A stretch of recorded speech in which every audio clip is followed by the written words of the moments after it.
This episode of FineScale Modeler's New Product Rundown features Bronco's P40, Meng's Abrams, Special Hobby's Mirage F.1, Airfix's AV-8A Harrier, and HobbyBoss's Saint-Chamond. Welcome to FineScale Modeler's New Product Rundown. I'm Elizabeth Nash, here with Aaron Skinner to show you the latest kits. That's right, and let's start with Bronco's 1/48 scale P40C. This is the early Warhawk flown by American volunteer group, the Flying Tigers, in China in 1941 and 42. Curtis's fighter formed the backbone of U.S. Army Air Force squadrons in the Pacific in the early years of the war. And it's been a popular subject with modelers, especially in Flying Tiger guys. Several manufacturers have kitted the Tomahawk in scales from 1/144 scale to 1/24 scale. Bronco's kit looks good at first blush, but it has a few problems. We'll talk about those later. First, let's look at the good stuff. The gray plastic parts are crisscrossed by fine recessed panel lines and petite rivets. There's a decent representation of the Allison V1710 engine with separate heads and crankcase, plumbing, and individual exhausts with hollow ends. Mounts anchor the engine to a firewall. Bronco provides clear side panels to show off the power plant. The upper cowl with the fairings for the fuselage machine guns looks good, as does the chin piece with the openings for the radiators. There's structural detail molded inside the fuselage and wings that won't be visible on the finished model. The ailerons are molded in place, but the rest of the control surfaces, rudder, elevators, and flaps are posable. Sharply molded landing gear legs end with nicely done wheels and tires. Optional legs allow the aircraft to be displayed in flight. Properly square main wheel wells build from separate walls and have a detailed roof. There's even detail on the inside of the doors. The wing guns include breeches that lock into slots in the lower wings, so should be easy to align. In the cockpit, the two-part panel includes open faces and separate instrument backs, but no dials. The cockpit is one of the kit's biggest shortcomings. The floor sits too high, squishing everything above it, including the seat and ammunition box, and compressing the nicely detailed sidewalls. The P40's cockpit floor was actually the top of the wing, so it should curve, but it is flat. An aftermarket replacement is in order if you want a better replica. Other problems include exaggerated fabric and rib detail on the ailerons, rudder, and elevators. It'll take putty to mitigate the effect. The kit provides optional open or closed cowl flaps, a nice touch, but the open option has large gaps between the individual flaps. The real airplane had extensions in between. The windshield and canopy curve at the sides, but should be straight from the upper frame to the fuselage. Also, there are frames molded onto the windshield that weren't on the real aircraft, but the kit includes the armored glass panel behind the windshield. Photo etch brass provides a rudder control rod, gear bay detail, and the gun sight. The decals are a highlight, supplying markings for 6 Flying Tiger fighters. They include unique shark mouths and eyes, personal art, kill marks, and national insignia. Yeah, there are problems with Bronco's P40, but most of them aren't insurmountable with a little extra modeling work. It's a step up from other early Warhawks, especially in terms of the surface detail and the engine. Plus, you get a bonus in the kit. A full-size replica of the cloth blood chip worn by AVG pilots to ensure their safe return if their plane went down. Next, we have another Abrams. This time it's Meng's 1/35 scale M1A2 with Tusk 1 and 2. This is the third 1/35 scale kit of the updated version of the American main battle tank that we've seen on the NPRD this year, and it looks terrific. It gives parts to build an M1A2 SEP tank equipped with Tusk 1, including explosive reactive armor plates for the skirt and extra armor for the belly. Other enhancements include extra protection for the commander and loader with ballistic glass blocks and metal plates, and a remotely operated 50 caliber machine gun mounted on the main gun. The Tusk 2 adds curved armor plates for the skirts and turret. Meng's tan plastic parts are beautifully molded. The lower hull has rivets and bolts around the road wheel attachments. Check out the weld seams, handles, grills, and the terrific non-skid on the hull's topside. The road wheel arms incorporate torsion bars that anchor on the opposite side of the hull. In theory, the suspension should be workable as a result. The wheels have detail on the outer and inner faces.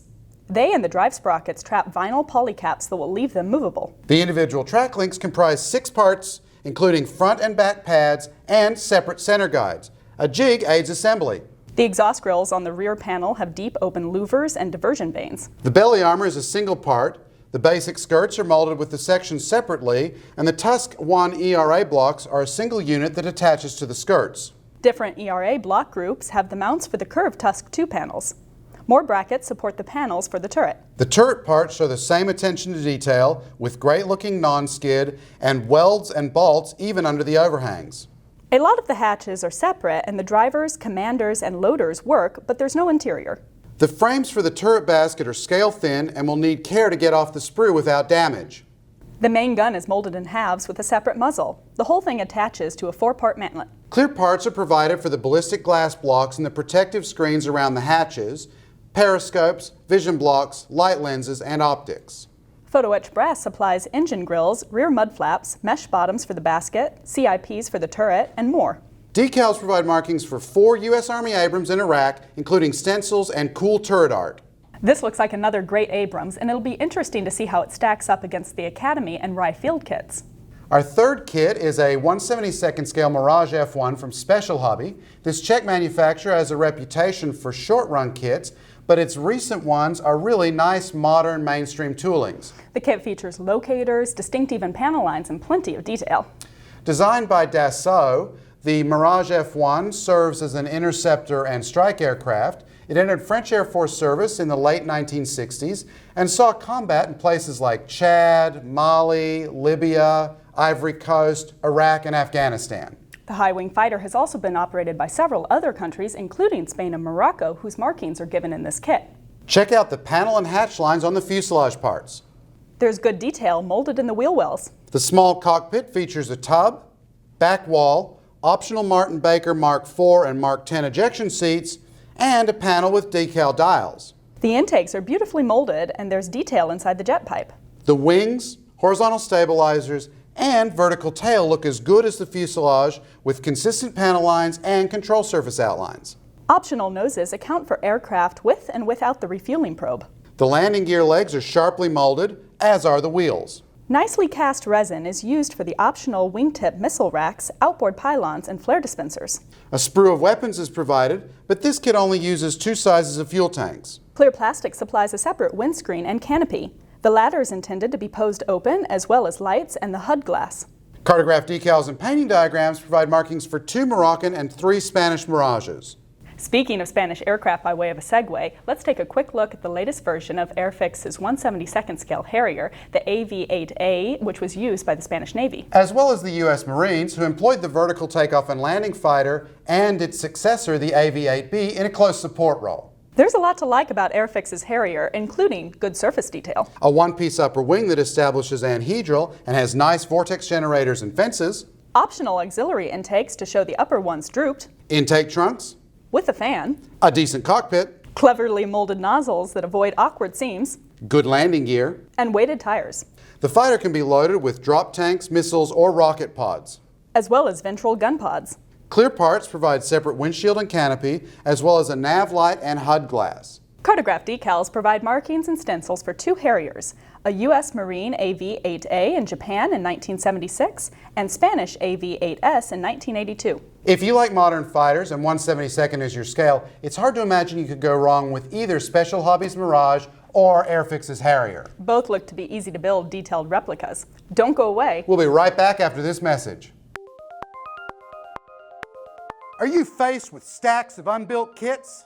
Unpaid, non-model, or active for trade. Do half-built models compete for space with family pictures on your home's shelves? Have you ever found yourself struggling to finish a project because of a construction or painting problem? Help is here with FineScale Modeler. This magazine can get you past messy obstacles. Your results may vary. This paper miracle can clean your workbench of unfinished models, turn bare plastic into masterpieces, and even reduce stash buildup. No actual family photos were harmed in the making of this video. You can buy FSM in the store for $6.99 or call today and order 10 issues for just $39.99. FSM, your essential workbench helper since 1982.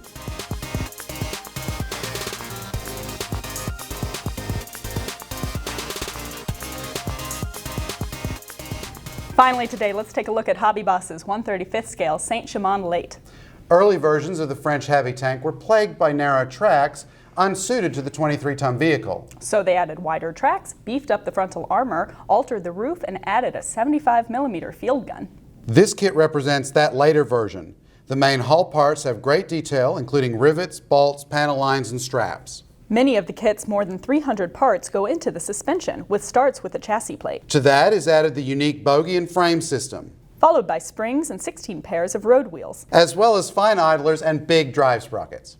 Individual link tracks which appear to push together finish the running gear. The slide-molded main gun barrel connects to an internal frame and controls for a good-looking weapon, After that, there's just a few plates and items to finish the tank. including 4 beautifully molded machine guns for the secondary armament.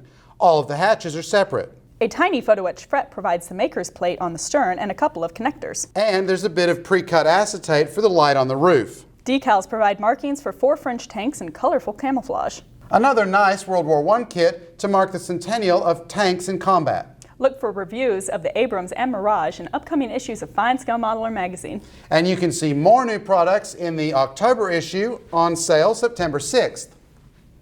Thanks for visiting FineScale.com. I'm Elizabeth Nash. And I'm some kind of wonderful. All right, we are rolling. You guys are ready.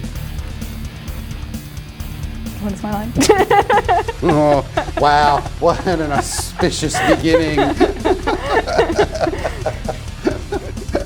Yo.